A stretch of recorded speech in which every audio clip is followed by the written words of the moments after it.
체중이 많이 나가면 배란 자체가 잘 안 이루어질 가능성이 높죠. 연구에 따르면 BMI가 27 이상이면 정상 체중 여성에 비해서 배란 장애가 두세 배 정도 올라간다는 보고가 있어요.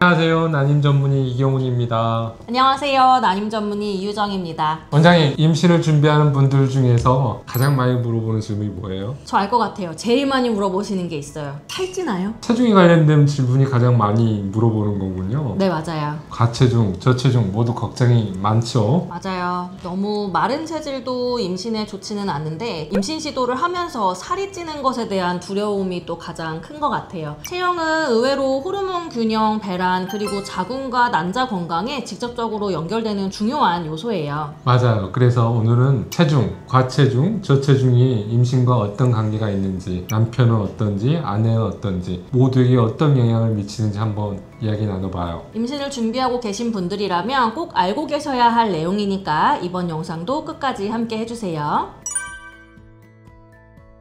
먼저 호르몬 불균형이 생기기 쉽습니다. 체중이 늘어나면 인슐린 저항성이 올라가고 이게 다낭성난소 증후군, 특히 PCOS라고 불리는 배란장애로 이어질 수가 있어요. 또 지방 조직에서 여성 호르몬인 에스트로겐이 과도하게 만들어지기 때문에 호르몬 균형이 깨지고 생리주기와 배란이 불규칙해지기도 합니다. 체중이 많이 나가면 배란 자체가 잘 안 이루어질 가능성이 높죠. 연구에 따르면 BMI가 27 이상이면 정상 체중 여성에 비해서 배란 장애가 두세 배 정도 올라간다는 보고가 있어요. 네, 맞아요. 뿐만 아니라 난소와 자궁 환경에도 영향을 줄 수 있는데요. 살이 찌면 체내에 염증이 늘어난다고 하죠. 염증 반응이 커지고 산화 스트레스가 늘어나면서 난자의 질이 떨어질 수 있고 자궁 내막이 배아를 받아들일 준비가 잘 안 돼 착각률도 20에서 30% 정도 낮아질 수 있습니다. 그래서 임신이 되더라도 유산 위험이 높아지고 임신성 당뇨나 고혈압 같은 합병증 위험도 증가할 수 있습니다. 맞아요. 그래서 시정반 시술에도 영향을 미칠 수도 있어요. 네, 맞습니다. 과체중 여성은 IVF, 즉 시험관 시술의 성공률이 떨어지는 경향이 있습니다. 예를 들어 BMI가 25에서 29.9 사이라면 성공률이 약 20에서 25% 정도 감소하고 BMI가 30% 이상이면 성공률이 30에서 40% 정도까지 낮아진다는 보고가 있어요. 시술 과정에서도 약물 용량이 더 많이 필요하고 난자 채취도 기술적으로 좀 어렵겠죠. 하지만 반대로 체중이 조금만 줄여도 도움이 됩니다. 현재 체중의 5에서 10%만 감량해도 배란 주기가 회복될 가능성이 50에서 70%나 높아져요. 그래서 과한 다이어트가 아니라 건강한 생활 습관으로 체중을 관리하시면 너무 좋을 것 같습니다. 그래요. 5에서 10%만 줄여도 큰 효과가 있다는 점에서 임신을 준비하는 분들에게 큰 희망이 될 수 있겠네요. 네, 맞습니다.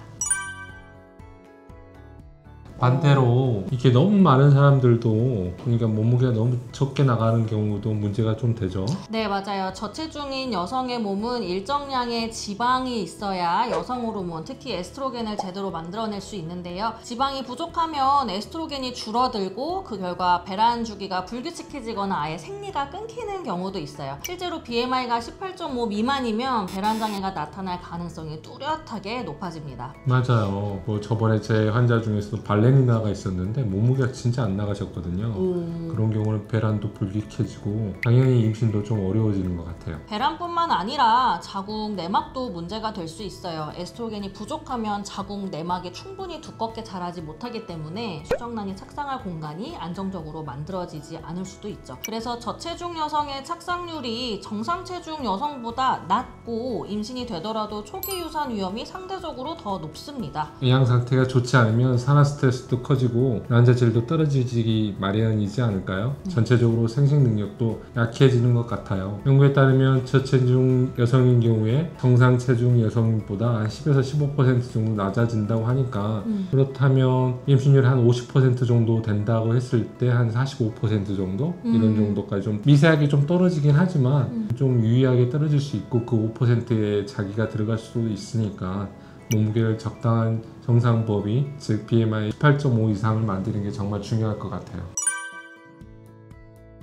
간혹 체중 이야기를 하면 여성 쪽에만 집중하는 경우가 많은데요. 남성분의 체중도 임신 성공률에 아주 중요하죠, 원장님? 그럼요. 남성의 체중 정말 중요하죠. 이게 비만하면 정자의 질이 떨어지기도 하고요. 이건 정말 맞아요. 정자 수도 줄고 운동성이나 모양도 많이 안 좋아지죠. 비만은 정자 DNA를 손상시킬 수 위험이 정말 높은데 손상된 좀 정자는 당연히 착상도 잘 안 되고 수정도 잘 안 되고 임신되더라도 유산으로 갈 가능성이 높아요. 호르몬 쪽에 변화도 생기잖아요. 체지방이 많아지면 남성 호르몬 테스토스테론이 좀 줄어들고 여성 호르몬인 에스트로겐이 상대적으로 늘어나게 되잖아요. 약간 살찌는 남자가 여성과의 대화에 좀 이렇게 좋아지는 그런 것들이 호르몬의 영향이 있다라는 그런 이야기도 있어요.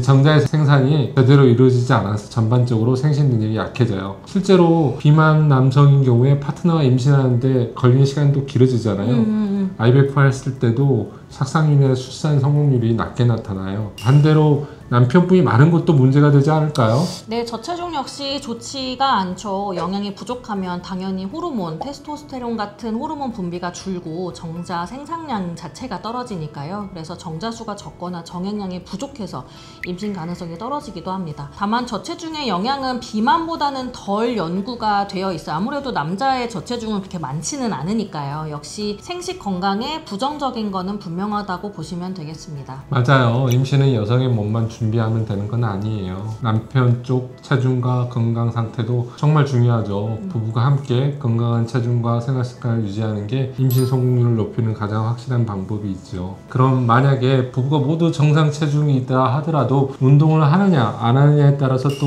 임신 차이가 좀 있지 않을까요? 그럼요. 전 항상 진료실에서 운동하라고 말씀드려요. 매번 물어보시거든요. 전 뭘 더 해야 되나요? 뭐 무슨 영양제를 먹어야 되나요? 물어보시는데 운동만큼 좋은 게 없습니다. 정상 체중이어도 운동을 꾸준히 하는 분들이 임신 성공률이 더 높다는 연구 결과들은 이미 있습니다. 여성의 경우 규칙적인 중간 강도 정도의 운동은 자궁으로 가는 혈류를 늘려서 자궁 내막을 건강하게 만들어준다고 하고 내막이 튼튼해야 또 착상이 잘 이루어지니까요. 실제로 일주일에 하루 30분 정도 가벼운 조깅이나 걷기를 꾸준히 한 여성은 시험관 성공률이 10에서 15% 정도 더 높게 나타나고 있습니다. 그렇다면 남성분들도 마찬가지겠죠? 네네네. 운동을 하면 테스토스테론도 올라가고 정자수, 운동성 모양도 더 좋아질 가능성이 높아요.